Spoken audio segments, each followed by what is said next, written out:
বিশ্বনবী তার জীবনের একটা বিয়েও নিজের ইচ্ছায় করে নাই, করেছেন কার ইচ্ছায়?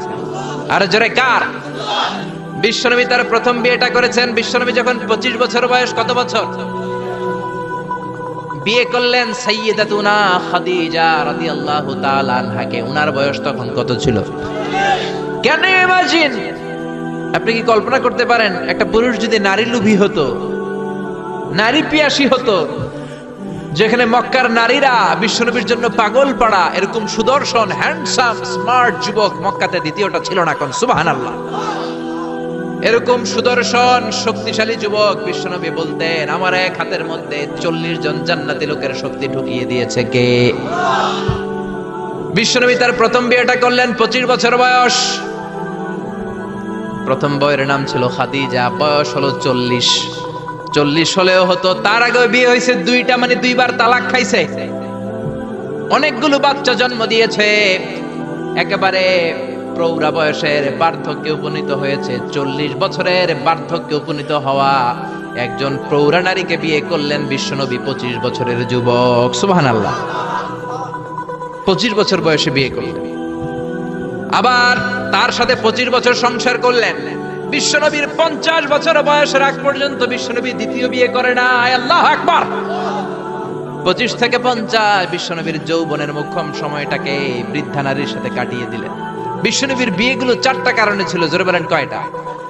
এক হচ্ছে educational cause, legal cause, social cause, political cause. 1 নম্বরে শিক্ষার কারণে। সাহাবীরা মাসালা জানার জন্য বিশ্বনবীর কাছে যায়, কিন্তু নারীরা মাসালা জানার জন্য নবীর কাছে যেতে পারে না, কারণ নারীদের মাসালা জিজ্ঞাসা করার সময় লাজুকতা আছে না নাই? বিশ্বনবীকে আল্লাহ বললেন, ও নবী আপনি বিয়ে করেন, আপনার কাছে কোনো নারী এসে মাসালা জিজ্ঞেস করার দরকার নাই, আপনার বউয়ের সংখ্যা এত বেশি হবে, সব নারীরা এসে আপনার বিবির কাছ থেকে মাসালা জেনে জেনে ইসলাম মেনে নিবে গো নবী। আল্লাহু আকবার। এই শিক্ষার কারণে বিশ্বনবীর বিয়ের সংখ্যা বেড়েছে। 2 নাম্বার হচ্ছে লিগ্যাল কজ, আইন শিখানোর কারণে। বিশ্বনবীর পালক ছেলে যায়েদ বিন হারিস, পালক ছেলের বউ, আপনি যদি পালক ছেলের বউ যদি বউকে তালাক দেয়, ওই বউকে পালক বাবা বিয়ে করতে পারে। যেরকম ঠিক কিনা? এটা বোঝানোর জন্য বিশ্বনবীর বিয়ের সংখ্যা আরো একটা বেড়ে গিয়েছে। চিল্লায় এখন আল্লাহু আকবার। আবার বিশ্বনবী ছিলেন সোশ্যাল মানুষ, সামাজিক মানুষ, সামাজিকতা রক্ষার জন্য বিয়ে করেছেন। বিশ্বনবীর রাইট হ্যান্ড, ডান হাত হলো আবু বকর। আবু বকরের মেয়েকে বিয়ে করে বিশ্বনবী আবু বকরকে শ্বশুর বানালেন। বিশ্বনবীর লেফট হ্যান্ড হলেন ওমর। ওমরের মেয়েকে বিয়ে করে বিশ্বনবী ওমরকেও শ্বশুর বানালেন। অনেকে জানে না ইসলামের 4 খলিফা, 4 খলিফার 2 জন হলো বিশ্বনবীর শ্বশুর, বাকি 2 জন বিশ্বনবীর জামাই। সুবহানাল্লাহ। আবু বকর বিশ্বনবীর শ্বশুর, ওমরে ফারুক বিশ্বনবীর শ্বশুর, উসমান রাদিয়াল্লাহু আনহু বিশ্বনবীর মেয়ের জামাই, সাইয়েদনা আলী রাদিয়াল্লাহু আনহু বিশ্বনবীর মেয়ের জামাই। চিল্লায় এখন আল্লাহু আকবার। তাহলে 1 নম্বরে গেল এডুকেশনাল কজ, 2 নম্বরে লিগ্যাল কজ, 3 নম্বরে সোশ্যাল কজ, 4 নম্বর হচ্ছে পলিটিক্যাল কজ, রাজনৈতিক কারণে। বিশ্বনবী ইহুদিদের দুর্গে হামলা করলেন, খায়বার দুর্গ, আল্লাহু আকবার বলে বিজয় লাভ করলেন। বিজয় লাভ করার পরে আল্লাহ বললেন, ও মুহাম্মদ সাল্লাল্লাহু, খায়বারের যে ইহুদি নেতা তার মেয়েকে তুমি বিয়ে করো। বিশ্বনবী তাকে বিয়ে করলেন, সাফিয়া বিনতে হুয়াইব ইবনে আখতাব। বিশ্বনবী যখন সাফিয়াকে বিয়ে করলেন, সমস্ত ইহুদিরা চিন্তা করলো, হায় হায়, যার সাথে এতদিন যুদ্ধ করলাম এ হয়ে গেছে এখন আমাদের বেয়াই। বিশ্বনবী হয়ে গেছে বেয়াই, শত্রুপক্ষ হয়ে গেছে শ্বশুর বাড়ি। কোন সুবহানাল্লাহ। হাজার হাজার ইহুদি বলে, আর এই লোকের সাথে তরোয়ার দিয়ে যুদ্ধ করার দরকার নাই, সবাই পড়ে না লা ইলাহা ইল্লাল্লাহু মুহাম্মাদুর রাসূলুল্লাহ সাল্লাল্লাহু। এই কারণে বিশ্বনবীর বিয়ের সংখ্যা বেড়েছে।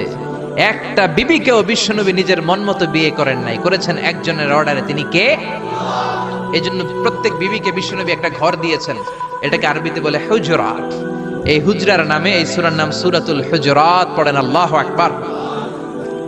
এটা মাদানী সূরা। এখানে আল্লাহ তাআলা আমাদেরকে কিছু সোশ্যাল নরমস শিখিয়েছেন, সামাজিক রীতিনীতি শিখিয়েছেন। এই সূরাটাকে বলা হয় সূরাতুল আখলাক, চরিত্র গঠনের সূরা। সোশ্যাল এন্ড এথিক্যাল কিছু অ্যাটিটিউডস শেখানো হয়েছে, দ্য সোশ্যাল অ্যাটিটিউডস ইন ইসলাম। সমাজে সামাজিক কিছু রীতিনীতি আছে না নাই? আমাদের সমাজে আজ কোনো শান্তি নাই, ভাইয়ে ভাইয়ে মারামারি, বন্ধু বন্ধুতে কোপাকুপি, ফ্যামিলিতে ঝগড়া আছে না নাই? এই সূরাটার কেন্দ্রীয় আলোচ্য বিষয় হচ্ছে to ensure a peaceful society by practicing some rules and regulation. আল্লাহর দেয়া কিছু বিধিনিষেধ মেনে নেওয়ার মাধ্যমে সমাজে শান্তি প্রতিষ্ঠা করা। চিল্লায় পড়েন আল্লাহু আকবার। আমরা আজকে এই সূরার আলোকে জানার চেষ্টা করব কি কি জিনিস আল্লাহ আমাদেরকে মোরাল এন্ড এথিক্যাল গাইডলাইন এবং ইনস্ট্রাকশন দিলেন, যেগুলো মানার মাধ্যমে একটা সমাজ শান্তিপূর্ণ হয়। আমাদের এই কায়েমপুরের সমাজটা শান্তিপূর্ণ হোক, আমরা চাই কি চাই না? একটা আওয়াজ তুলে বলেন না, চাই কি চাই না? আমরা সবাই চাই। তাহলে আসেন সূরাতুল হুজুরাতে আল্লাহ কি বললেন আমরা শোনার চেষ্টা করি। আল্লাহ শুরু করলেন, ইয়া আইয়ুহাল্লাযীনা আমানু লা তুকদ্দিমু বাইনা ইয়াদাইল্লাহি ওয়া রাসূলিহি ওয়াত্তাকুল্লাহ ইন্নাল্লাহা সামিউন আলীম। আল্লাহু আকবার। আল্লাহ বললেন, ও ঈমানদারেরা শোনো শোনো, খবরদার আল্লাহ আল্লাহর রাসূলের চেয়ে বেশি বুঝো না। Don't be advanced before your Lord and Messenger. আল্লাহ আল্লাহর রাসূলের দেয়া বিধানকে তোমরা টপকে যেও না। আল্লাহ আল্লাহর রাসূল যেটা বলেছেন সেটাই ফাইনাল, ঠিক কি না? নাকি আল্লাহ আল্লাহর রাসূল কথা বলার পরে আমাদের কথা আছে? আল্লাহ আল্লাহর রাসূল কোনো বিধান দিয়েছেন, আমাদের কোনো কথা আছে? আমরা বলবো সামি'না ওয়া আতা'না, শুনলাম মানলাম, আমাদের কোনো কথা, আমাদের কোনো এখতিয়ার নাই, আমাদের কোনো অপশন নাই। আল্লাহ আল্লাহর রাসূল যেটা বলেছেন সেটাই ফাইনাল, ঠিক কি না? আল্লাহ বললেন, জিনা করলে মাথা কাটো, কার কথা? চুরি করলে হাত কাটো, কার কথা? এরপরে আমাদের কোনো কথা আছে নাকি? চুরি করলে হাত কেটে দাও, তবে এই হাত কলা চোর, মুরগি চোর, ডাব চোর ওই চোরদের জন্য নয়, যারা এক সিগনেচারে 10,000 কোটি টাকা মেরে দেয় ওই চোরদের হাত, ঠিক কি না? যারা শেয়ার বাজার খেয়ে ফেলে, হলমার্ক খেয়ে ফেলে, রাস্তার রড খেয়ে ফেলে, তাদের হাত কাটা, যেরকম ঠিক কিনা?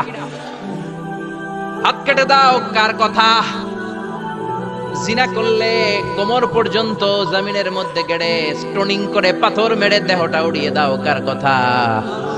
নামাজ না পড়লে 5 বেদ দাও, কার কথা? আল্লাহ আল্লাহ রাসূল যখন এই কথা বলেছেন, তারপরে আমাদের নিজেদের কোনো কথা আছে নাকি? আল্লাহ বললেন, ওয়ামা কানা লিমুমিনিন ওয়ালা মুমিনাতিন ইযা কাদাল্লাহু ওয়া রাসূলুহু আমরান আইয়াকুনা লাহুমুল খিয়ারাতু মিন আমরিহিম। আল্লাহ আল্লাহর রাসূল যখন কোনো ডিসিশন দেয়, ওই ডিসিশনই ফাইনাল। মুমিনদের ওই ডিসিশনের পরে নিজেদের কোনো ডিসিশন দেওয়ার সুযোগ থাকে? এজন্য ইসলাম আমরা রাসূলের কাছ থেকে শিখব। বিশ্বনবী যতটুকু শিখিয়েছেন ততটুকু ইসলাম। বিশ্বনবী মাগরিবের সালাত পড়েছেন 3 রাকাত, আমরা যদি পড়ি 5 রাকাত, কবুল হবে নাকি? জোরে বলেন হবে? কেন হবে না? কারণ নবী শিখায় নাই। চিল্লায় এখন ঠিক কিনা? কথা কি বুঝতে পেরেছেন? কারণ নবী শিখায় নাই, বিশ্বনবী যা দিয়েছে তাই ইসলাম। এজন্য আল্লাহ বললেন, ওমা আতাকুমুর রাসূলু ফাখুযুহু, বিশ্বনবী যেটা দিয়েছেন সেটা ধরো। ওয়ামা নাহাকুম আনহু ফান্তাহু, বিশ্বনবী যেটা নিষেধ করেছেন সেটা থেকে দূরে থাকো, ঠিক কি না? নবী যা দিয়েছেন তাই ইসলাম, নবী যা করেছেন তাই ইসলাম, সেটাতেই কল্যাণ আর বরকত আছে না নাই? আপনি যদি চান আমি বিশ্বনবীর চাইতেও বেশি বুজুর্গ হব, হতে পারবেন? আপনি যদি কোন আমি নবীর চাইতেও বড় তাকওয়াবান হব, হতে পারবেন? কোন পাগলের যদি এই কথা বলে এটা শোনা যাবে? কারণ নবীর চেয়ে বড় মুত্তাকি হওয়া যায়, নবীর চেয়ে বড় বুজুর্গ হওয়া যাবে। নবী যা বলেছেন তাই ইসলাম। এক সাহাবী বললেন, উসাল্লিল লাইলা কুল্লা, সারা রাত আমি তাহাজ্জুদ পড়ব, আমি রাত্রে বিশ্রাম নেব না। বুখারীর বর্ণনা। আরেক সাহাবী বললেন, আসুমুদ দাহরা কুল্লা, সারা বছর আমি রোজা রাখবো, আমি কোনোদিন কিছু খাবো না। আরেক সাহাবী বললেন, আতাজিলুন নিসা, আমি নারীদের কাছে যাব না, বিয়ে করব না। এই 3 সাহাবীর 3 কথা যখন বিশ্বনবী শুনলেন, বিশ্বনবীর চেহারাটারে আগুনের গোলার মতো লাল করে দিল কে? বিশ্বনবী সাহাবেদের দমক একসাথে ডেকে ধমকাতে শুরু করলেন। বিশ্বনবী বললেন, কে বলেছো সারা রাত নামাজ পড়বে, ঘুমাবে না? কে বলেছো দাঁড়াও?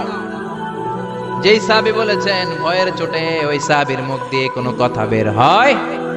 বিশ্বনবী বললেন, খবরদার, সারা রাত্রি যদি তাহাজ্জুদ পড়ো, ওই তাহাজ্জুদ আল্লাহর দরবারে কবুল হবে।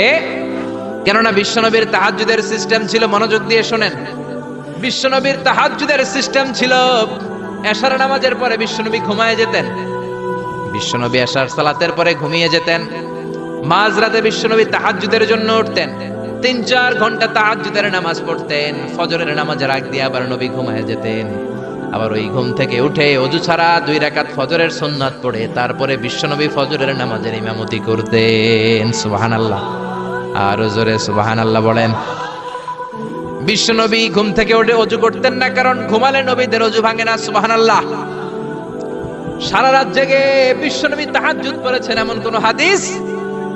বিশ্বনবী আশার নামাজের পরে ঘুমাতেন, মাঝরাতে তাহাজ্জুদ পড়তেন, ফজরের আগ দিয়ে সামান্য একটু ঘুমাতেন। এটার বলে পাওয়ার ন্যাপ। দেখবেন অনেক বাসায় ইজি চেয়ার থাকে, এরকম ন্যাপিং করা যায়। 10 মিনিটের একটা পাওয়ার ন্যাপ নিবেন, অ্যালার্ম দিয়ে রাখবেন, উঠে দেখবেন শরীরটা তরতাজা, ঠিক কি না? এরকম পাওয়ার ন্যাপ নিতেন ফজরের আগে, ঘুমাতেন, নামাজ পড়তেন, আবার ঘুমাতেন, আবার নামাজ পড়তেন। ওয়া ইন্না ফি লিজাসাদিকা আলাইকা হক, তোমার দেহেরও একটা হক আছে না নাই? আপনি সারা রাত যদি নামাজ পড়েন দিনের বেলায় অফিস করতে পারবেন। এজন্য বিশ্বনবী বললেন, খবরদার সারা রাত নামাজ পড়বা না, ঘুমাবা আবার নামাজ পড়বা, ঘুমাবা আবার নামাজ পড়বা। কবুল করে নিবে কে? আবার যে সাহাবী বললেন আমি সারা বছর রোজা রাখবো, রোজা ভাঙবো না, বিশ্বনবী ওই সাহাবীকেও আচ্ছা মতো ধমক দিলেন, বললেন সারা বছর রোজা রাখলে রোজা কবুল হবে না। ওয়া ইন্নী আখশাকুম লিল্লাহ ওয়া আতকাকুম লাহু, আমি তোমাদের মধ্য থেকে সবচেয়ে বড় মুত্তাকি। বিশ্বনবী শুধু মুত্তাকি নয়, তিনি ইমামুল মুত্তাকিন, ঠিক কি না? তিনি ইমামুল মুত্তাকিন। বিশ্বনবীর চাইতে বড় মুত্তাকি হওয়া যাবে? বিশ্বনবীর চাইতে বড় মুত্তাকি হওয়া যায় না, বিশ্বনবীর চাইতে বড় বুজুর্গ হওয়া যায় না।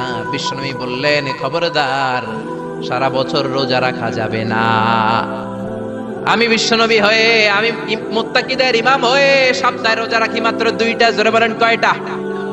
আমি শুধু সোমবারে রোজা রাখি, বৃহস্পতিবারে রাখি, আর বাকি 5 দিন আমি খাই। সুবহানাল্লাহ। এজন্য খাবেন আবার রোজা রাখবেন, এটার নাম ইসলাম। বিশ্বনবী বললেন আমি মাসে স্পেশাল 3টা রাখি, 13, 14, 15 রোজা আছে না নাই? এর চেয়েও যদি বেশি কারো রোজা রাখতে মনে চায় তাহলে দাউদ নবীর সিস্টেমে রোজা রাখবা। দাউদ নবী একদিন রোজা রাখতেন, আরেকদিন রাখতেন না, আরেকদিন রাখতেন, আরেকদিন রাখতেন না। কেউ বেশি রাখতে চাইলে এই সিস্টেমে রাখবা, সারা বছর রোজা রাখলে রোজা কবুল হবে। এজন্য বিশ্বনবী বলেছেন সওমে বেসাল নিষিদ্ধ। আমাদের দেশের অনেক মা বোনেরা না জেনে লাগাতার রোজা রাখে, মনে করে অনেক বড় মুত্তাকি হয়ে যেতেছে, আসলে যে আমল নামে কিছুই উঠতেছে না এটা বুঝেই না। আসরা নাই। আরেক সাহাবী যিনি বললেন আতাসিলুন নিসা, আমি নারীদের কাছে যাব না, আমি কোনোদিন বিয়ে করব না। বিশ্বনবী ওরেও দিলেন ধমক। বিশ্বনবী বললেন বিয়ে করবা না কেন? আমি নবী হয়ে 13টা বিয়ে করতে পারি, তোমার কি প্রবলেম? আমি নবী হয়ে বিয়ে করেছি 13টা, আমার তো নবুয়তির কিছু কমতি হয় নাই, আমার তো বুজুর্গি কমে নাই, আমার তো তাকওয়ার কিছু কমে নাই। মুত্তাকি যদি হতে চাও বিয়ে করেই মুত্তাকি হতে হবে, ঠিক কি না? কি সুন্দর ইসলাম! বিশ্বনবী 13টা বিয়ে করেছেন। মূলত বিবিয়া 11 জন, দাসী 2 জন। খাদিজা বিনতে খুয়াইলিদ, আয়েশা বিনতে আবি বকর, হাফসা বিনতে উমর, জাইনাব নামে 2 বউ, জাইনাব বিনতে জাহাশ, জাইনাব বিনতে খুজাইমা, সাফিয়া বিনতে হুয়াই ইবনে আখতাব, সাউদা বিনতে জামাআ, জুয়াইরিয়া বিনতুল হারিস, মাইমুনা বিনতুল হারিস, উম্মে সালামা বিনতে আবি উমাইয়া, আর উম্মে হাবিবা রামলা বিনতে আবি সুফিয়ান। এই 11 জন বউ ছিল। পড়েন আল্লাহু আকবার। বিশ্বনবীর দাসী ছিল 2 জন, একজনের নাম হলো রাইহানা, রাইহানা বিনতে যায়েদ আন-নাদারিয়া, আর এক দাসীর নাম ছিল মারিয়া, পুরো নাম হলো মারিয়া বিনতে শামউন আল-কিবতিয়া। সুবহানাল্লাহ পড়েন। বিশ্বনবী বললেন আমি তো নবী হয়েছি, আমার বউ আছে 13টা, আমার তো নবুয়তির কিছু সমস্যা হয় নাই, আমার তো তাকওয়ার কমতি হয় নাই, আমার তো বুজুর্গি কমে নাই, তুমি বিয়ে করবা না কেন? আন-নিকাহু মিন সুন্নতি ফামান রাগিবা আন সুন্নতি ফালাইসা মিন্নি। বিয়ে করা আমি নবীর সুন্নাত, আর আমার সুন্নাতকে যে ঘৃণা করে সে কখনো আমার উম্মত হতে পারে না। আল্লাহু আকবার। এজন্য বিশ্বনবী যেটা শিখিয়েছেন সেটাই ফাইনাল। বিশ্বনবী যতটুকু শিখিয়েছেন সেটাই ফাইনাল। নাকি তারপরও নিজে বুজুর্গি করবেন, তাকওয়াগিরি দেখাবেন, আর এগুলো করা যাবে? এজন্য আল্লাহ বললেন ইয়া আইয়ুহাল্লাযীনা আমানু লা তুকদ্দিমু বাইনা ইয়াদাইল্লাহি ওয়া রাসূলিহি ওয়াত্তাকুল্লাহ ইন্নাল্লাহা সামিউন আলীম। ও ইমানদারেরা, আল্লাহ আল্লাহর রাসূল যেটা বলেছে সেটাই ফাইনাল। আল্লাহ আল্লাহ রাসূলের চেয়ে বেশি অগ্রগামী হয়ো না, বেশি টপকে যেও না, মাতব্বরি করো না। কারণ আল্লাহ আল্লাহ রাসূল যা বলেছে তার বাইরে যে কাজ করলে কবুল হবে। এরপর আল্লাহ ঈমানদারদেরকে আবার ডাক দিলেন, আবার বললেন, ইয়া আইয়ুহাল্লাযীনা আমানু লা তারফাউ আসওয়াতাকুম ফাওকা সাওতিন নবী। ও ঈমানদারেরা, খবরদার, নবীর কণ্ঠের চাইতে তোমাদের কণ্ঠ যাতে বড় হয়ে না যায়। কার কথা? আল্লাহ সাহাবাদের বললেন, ও সাহাবারা, শোনো শোনো, আমার নবীকে আমি কারো কাছে রাখি নাই, তোমাদের কাছে রেখেছি। আমার নবী তোমাদের সাথে নামাজ পড়ে, তোমাদের সাথে ঘুরতে যায়, তোমাদের সাথে জিহাদ করে। তার মানে এই নয় তোমরা তোমাদের সাথে যেমন ব্যবহার করবা নবীর সাথেও তেমন ব্যবহার করা যাবে নাকি? যাবে যাবে যাবে। আমি আমার বন্ধুরে ডাকলাম, ও সলিমুল্লাহ কেমন আছো? এখন কোন সাহাবী বলতে পারবে না কি ও মোহাম্মদ কেমন আছো? বলা যাবে? যাবে যাবে। বিশ্ব নবীরে ডাকতে হবে, ইয়া নবী আল্লাহ, ইয়া রাসূলুল্লাহ, ইয়া হাবিবাল্লাহ। আল্লাহ বললেন, খবরদার, নবীর কণ্ঠের চাইতে যাতে তোমাদের কণ্ঠ বড় না হয়। নবীর দরবারে বসে যদি বড় গলায় কথা বলো, খবরদার, তোমাদের সব আমলগুলো বাতিল করে দিবে কে? নবীর দরবারে বড় গলায় কথা বলা যায় না। এই আয়াতের একটা ব্যাকগ্রাউন্ড আছে। বনু তামিমের বেদুইনরা আসলো নেতা বানানোর জন্য। কে হবে নেতা? বিশ্বনবী সাহাবাদের নিয়ে মিটিং করলেন, ও সাহাবারা পরামর্শ দাও। আবু বকর বললেন, আমার পরামর্শ এই লোকটা নেতা হলে ভালো। সাইয়েদনা ওমর ফারুক বললেন, আমার পরামর্শ এই লোকটা না, ওই লোকটা হলে ভালো। আবু বকর বলেন, না ওমর, আপনি বোঝেন নাই, আমি যার কথা বলেছি সেই ইশারা। ওমর কয়, আমি যার নাম প্রস্তাব করছি হাতে ইশারা। আবু বকর বলে, না আমি যার কথা বলছি এইটাই। ওমর কয়, না আমারটাই। ঝগড়াঝাটি আছে না নাই? দুই সাহাবীর তর্কাতর্কির এক পর্যায়ে কণ্ঠ উঁচু হয়ে গেল। বিশ্বনবীর দরবারে সাহাবীদের কণ্ঠ বড় গলায় তারা কথা বললেন। আল্লাহ সহ্য করেন না, এই ধমক দিয়ে কোরআনের আয়াত নাজিল করলেন। আল্লাহু আকবার। আল্লাহ বললেন, ইয়া আইয়ুহাল্লাযীনা আমানু লা তারফাউ আসওয়াতাকুম ফাওকা সাওতিন নবী। খবরদার, নবীর সামনে বসে বড় গলায় উচ্চ স্বরে কথা বলো না। নবীর সামনে বড় গলায় যদি কথা বলো, আনতাহবাতা আমালুকুম ওয়া আনতুম লা তাশউরুন। নবীর গলার চাইতে তোমাদের গলার আওয়াজ যদি বড় হয়ে যায়, তোমাদের সব আমলগুলো বাতিল করে দিবে কে? খবরদার আবু বকর, খবরদার ওমর, নবীর সামনে বসে বড় গলায় কথা বলো না। নামাজ যা পড়েছো বাতিল করে দেব, নফল রোজা যা করেছো বাতিল করে দেব, হজ উমরা যা করেছো বাতিল করে দেব। খবরদার, নবীর সাথে বড় গলায় কথা বলো না। এই আয়াত নাজিল হওয়ার পরে কোন সাহাবারা আর নবীর সাথে আর কথাই বলে না। ভয়ে, হায় হায়, আমল তো বাতিল হয়ে যাবে, বড় গলায় যদি কথা বলি নামাজ বাতিল হয়ে যাবে। আবু বকর আর আসে না, ওমর আর আসে না। বিশ্বনবী ওমরকে যদি ডাক দিতেন, ও ওমর সামনে আসো, সাইয়েদনা ওমর বিশ্বনবীর কাছে এসে কানে কানে ফিসফিসি যেমনি কথা বলে এইভাবে কথা বলা শুরু করে দিলেন। সুবহানাল্লাহ। বিশ্বনবী বলতেন, ও ওমর কি বললা শুনি নাই, জোরে বলো, জোরে বলো, জোরে। কি বললা ওমর, কি বললা আবার বলো। তিনবার জিজ্ঞেস করা লাগতো। আল্লাহু আকবার। ভয়ের চোটে না জানি আবার বড় গলায় কথা হয়ে যায়, না জানি আবার নবীর সামনে কণ্ঠস্বর উঁচু হয়ে যায়। বিশ্ব নবীর সামনে সাহাবারা আর কথা বলতে চাইতেন। এখন নবী নাই, কিন্তু আমাদের মা বাবা আছে না নাই? খবরদার, মা বাবার সামনে বড় গলায় কথা বলা যাবে না। ইমাম সাহেব, খতিব সাহেব, আধ্যাত্মিক নেতা, ধর্মীয় গুরু, হাক্কানি পীর মাশায়েখ, ইসলামী আন্দোলনের বড় আমির, এদের সামনেও বেয়াদবের মতো বড় গলায় কথা বলা যাবে? যারা হজ উমরা করেছেন তারা দেখেছেন বিশ্বনবীর কবরের উপরে এই আয়াতটা লেখা, যে আয়াতটা এখন আমি তেলাওয়াত করেছি, ঠিক কি না? ইয়া আইয়ুহাল্লাযীনা আমানু, ও ঈমানদারেরা, লা তারফাউ আসওয়াতাকুম ফাওকা সাওতিন নবী। নবীর দরবারে এসে বড় গলায় কথা বলো না। আছে নাই? কথা শুনতেছেন? নবীর কবরের উপরে আজও এই আয়াতটা লেখা। মসজিদে নববীতে যারা ঢুকবেন, বিশ্বনবীর সালাম দিতে হলে ঢুকতে হয় বাবু সালাম দিয়ে। দরজার উপরে লেখা বাবু সালাম, মানে বিশ্বনবীর সালাম দেয়ার দরজা। ঢুকলাম গত বছর। ঢুকার পরে এটাই হচ্ছে মসজিদে নববীর প্রথম কাতার। ডান দিকে হলো দক্ষিণ দিক, দক্ষিণ দিকে হয়ে মসজিদে নববীর লোকেরা নামাজ পড়ে, কারণ কিবলা হলো দক্ষিণ দিকে, ঠিক কিনা? বাম দিকে পড়বে রাউদাতুম মিন রিয়াদিল জান্নাহ। বিশ্বনবী বলেছেন, মা বাইনা মিম্বারি ওয়া বাইতি রাউদাতুম মিন রিয়াদিল জান্নাহ। আমি বিশ্বনবী যেই মিম্বারের উপর দাঁড়িয়ে জুমার খুতবা দেই, ওই মিম্বার থেকে আর আমার ঘর পর্যন্ত মাঝখানের জায়গাটা দুনিয়ার বুকে জান্নাতের টুকরা। নামাজের জন্য এখানে একটা ধাক্কাধাক্কি হয়। আমি রাত 12টার পরে ঢুকলাম, ভাবলাম আগেই এখানে 2 রাকাত নামাজ পড়ি। পুরো মসজিদে নববীর কার্পেট লাল, রেড কালার, শুধু এই রাউদাতুম মিন রিয়াদিল জান্নাহ এটা হচ্ছে হোয়াইট কালার, সাদা কার্পেট করা। ঢুকলাম, 50 থেকে 100 জন করে ঢুকায়, খুব ধাক্কাধাক্কি। ঢুকার পরে এমন একটা জায়গায় নামাজের জায়গা পেলাম, ওইটার উপরে লেখা মাকানু তাহাজ্জুদি রাসূলিল্লাহ, মানে বিশ্বনবীর তাহাজ্জুদের নামাজের জায়গা। আল্লাহর শুকরিয়া জানিয়ে 2 রাকাত সালাত করলাম ওইখানে, রাউদাতুম মিন রিয়াদিল জান্নাহ। তারপরে বেরোলাম, বের হয়ে প্রথম কাতার দিয়ে হাঁটছি, নবীরে সালাম দেব। কিছুদিন যাওয়ার পরে রাউদাতুম মিন রিয়াদিল জান্নাতের বর্ডার শেষ, বিশ্বনবীর কবরের আগে বাম দিকে আরো একটু জায়গা আছে। সাইয়েদনা ঈসা আলাইহিস সালাম যখন দাজ্জালকে হত্যা করার জন্য জমিনে নামবে, উনি ইন্তেকাল করার পরে বিশ্বনবীর বাম পাশে, বাম হাতের পাশে যে ছোট্ট জায়গা, এই পাশে সাইয়েদনা ঈসা আলাইহিস সালাম শুয়ে থাকবেন। হাঁটতে আরম্ভ করলাম, পড়ে গেল বিশ্বনবীর কবর। আপনি যদি যান, নিজেরা সামলে রাখতে পারবেন না, ধরে রাখতে পারবেন না, ধৈর্য ধরতে পারবেন না। যে নবীর কথা আজীবন শুনলাম, যে নবীর হাদিসগুলো আজীবন পড়লাম, যে নবীর জন্য দেহের তাজা রক্ত আমরা বিলিয়ে দিতে রাজি আছি না নাই? ওই নবী নাকি এই জায়গায় শোয়া, আমার ওই পেয়ারা নবী নাকি এই জায়গায় শুয়ে আছে।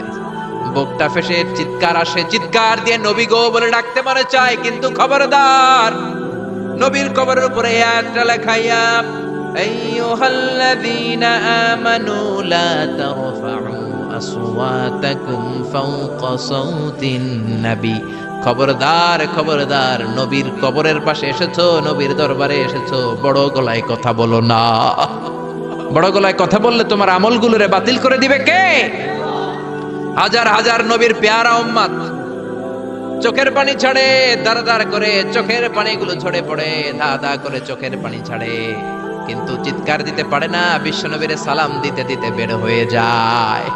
এজন্য বিশ্বনবীর সম্মান আল্লাহর কাছে এত বেশি, দুনিয়াতেও যেমনি বিশ্বনবীর কাছে সে বড় গলায় কথা বলা যায় না, ইন্তেকালের পরে বিশ্বনবীর রওজার সামনে, কবরের সামনে দাঁড়িয়ে আপনি বড় গলায় সালাম দিতে পারবেন? যদি আপনি ওখানে বড় গলায় কথা বলেন, আল্লাহ বললেন আনতাহবাতা আমালুকুম আনতুম লা তাশউরুন, তোমাদের সব আমল বাতিল করে দিবে কে? এজন্য বিশ্বনবীরে খুবই ঠান্ডা মেজাজে, আদবের সাথে, ভদ্রতার সাথে সালাম দিতে হয়, ঠিক কিনা? বিশ্বনবীরে সালাম দিবেন, তারপরে পাবেন সাইয়েদনা আবু বকরের কবর লেখা আবু বকর সিদ্দিক রাদিয়াল্লাহু। তার একটু সামনে গেলে সাইয়েদনা ওমরের কবর, তারপরে আপনি বাবুল বাকি দিয়ে বের হয়ে যাবেন। পড়েন সুবহানাল্লাহ। এরপরে আল্লাহ বললেন ইন্নাল্লাযীনা ইউনাদুনাকা মিন ওয়ারাইল হুজুরাতি আকসারুহুম লা ইয়াকিলুন। ও নবী, আপনার বিবিদের কামরার বাইরে থেকে যারা আপনারা বেয়াদবের মতো ডাকে, এরা বেআক্কেল। লা ইয়াকিলুন মানে কি? বেআক্কেল, আকল নাই। বনু তামিমের লোকগুলো এসেছে, সভ্যতার ছোঁয়া গায়ে লাগে নাই, বেদুইন, এরা ভদ্রতা জানে না। বিশ্বনবীর ঘরে এসে ডাকা শুরু করছে, ইয়া মুহাম্মদ, ইয়া মুহাম্মদ, উখরুজ ইলাইনা, ও মুহাম্মদ, বাড়ি আছো নাকি, বাড়ি আছো নাকি, বেরো বেরো। আদব না বেয়াদব? জোরে বলেন। আল্লাহ ধমক দিলেন, বললেন আকসারুহুম লা ইয়াকুলুন, এগুলার আকল নাই, মুখ মাফি, আকল মাফি, আকল নাই, মগজ নাই, মাথার ভিতরে কোনো খিলু নাই। কারণ জানো তো না, লোকের কাছে তুমি আসো নাই, এটা নবীর দরবার, ভদ্রতার দরকার আছে না নাই? আল্লাহ বললেন ওয়ালাউ আন্নাহুম সাবারু, যদি এই লোকগুলো বেয়াদবি না করে ধৈর্য ধরতো, কতক্ষণ? হাত্তা তাখরুজা ইলাইহিম, যতক্ষণ না বিশ্বনবী তাদের কাছে বের না হয়, লাকানা খায়রাল লাহুম, এটাই তাদের জন্য ভালো হতো। কার কথা? এজন্য কারো বাসায় গেলে ধৈর্য ধরবেন। আল্লাহ বললেন এই বেয়াক্কেল গুলো অন্য মানুষের মতো, বন্ধুর বাড়িতে গেলে যেমনি ডাকে, এই কলিমুদ্দিন, এই, নবীর বাড়িতে যেও ডাকা শুরু করছে, এই মুহাম্মদ, এই উখরুজ ইলাইনা, বেরো। এটা কি বন্ধুর বাড়ি নাকি বিয়ের বাড়ি নাকি? এটা বিশ্বনবী, আখিরি নবী, আখিরি জামানার পয়গম্বর। বিশ্বনবীর সম্মান আল্লাহর কাছে আছে না নাই? যে আল্লাহ বিশ্বনবীর কাছে কথা কইতে রইলে সম্মান দিয়া বলে, তুমি কোন সলিমুদ্দি আর কলিমুদ্দি, ঠিক কি না? এজন্য ভদ্রতার সাথে ডাকো, ধৈর্য ধরো, যতক্ষণ না নবী বের হয়। বিশ্বনবী কাইলুলা করতেছিলেন। কি করতেছিলেন? দুপুরের খাবার খেয়ে এক বিবির ঘরে কাইলুলা করতেছিলেন। আল কাইলুলা মানে হচ্ছে ঘুম আর জাগ্রত থাকার মাঝামাঝি একটা অবস্থা, টসিং এন্ড টার্নিং, ডান পাশ হওয়া বাম পাশ হয় না, খাওয়ার পর একটু গড়া করে দিতে ভাল লাগে, শীতকালে এটা বেশি ভাল লাগে, ঠিক কি না? এরকম গড়াগড়ি দিলে পেটের ভাত তাড়াতাড়ি হজম হয়ে যায়। সুবহানাল্লাহ কইবেন না? বিশ্বনবীর সুন্নাহ যেখানেই আছে ওখানে বরকত বেশি না কম? বিশ্বনবী কাইলুড়া করতেছিলেন, ওরা এসে বেয়াক্কেলের মতো ডাকতে শুরু করলেন, ও মুহাম্মদ, ও মুহাম্মদ। আল্লাহ বললেন, ওরা যদি ধৈর্য ধরতো ওদের জন্যই ভালো হতো। এজন্য কারো বাসায় গেলে তাড়াহুড়ো করবেন না। অনেকে এমপি সাহেবের বাসায় যায়, সিগনেচার লাগবে, এই কাজ ওই কাজ। এমপি সাহেব বের হওয়া পর্যন্ত অপেক্ষা করবেন, এটাই ভদ্রতা। পাগল হয়ে যায়, আসে না কেন? আরে আসে না কেন? হুজুরের বাসায় যায় দেখা করার জন্য, হুজুর বের হয় না কেন? হায় হায়, আসে না কেন? এরকম অভিযোগ আছে না নাই? আরে হুজুরও তো মানুষ, হুজুরেরও তো বাসায় একটা পেরেশানি থাকতে পারে, একটা ঝামেলা চলতে পারে, তার ওযু গোসলের দরকার হতে পারে, তারপরে ফ্রেশ হয়ে আপনার কাছে আসা লাগবে। চিল্লা এখন ঠিক কি না? এগুলো বুঝবেন, না হলে আপনারাও বেয়াক্কেল। আল্লাহ বললেন, দুনিয়ার যারা এই সিস্টেম মানে না, এই পন্থাগুলো অনুসরণ করে না, এগুলো মুখ মাফি, আকল নাই, বেয়াক্কেল বলে আল্লাহ গালি দিচ্ছে।